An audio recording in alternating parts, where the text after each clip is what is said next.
सकाळचे 7 वाजले होते आणि स्वरू इथं झोपला होता. मीही इथे उठले आणि इथं मस्त असं तेल लावून चंपी केली होती, कारण मला हेअर वॉश करायची होती. तोपर्यंत इथं आमचा स्वरूसुद्धा उठला होता आणि ना आता आम्हाला आजकाल कशावरूनही रडायला येतं, छोट्या छोट्या गोष्टीवरून. तर इथं रडणं चालू होतं.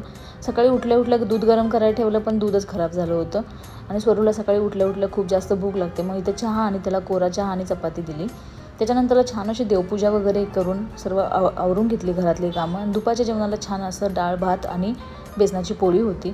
संध्याकाळी स्वप्नील घरी आला आणि त्याला आज ऑफिसमधून येणार हे गिफ्ट भेटलं होतं दिवाळीचं. आणि इकडे बघा स्वरूची नुसती लुडबुड चालू होती. ते गिफ्ट ओपन करायला त्याला खूप जास्त एक्साइटमेंट होती त्याची.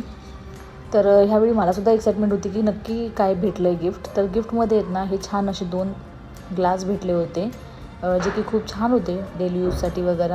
आणि काही ड्रायफ्रूट्स वगैरे भेटलेले आणि चॉकलेट्ससुद्धा भेटलेले. तर अशा प्रकारे आजचा दिवस आम्ही स्पेंड केला. तर आता भेटूया उद्या. चलो बाय.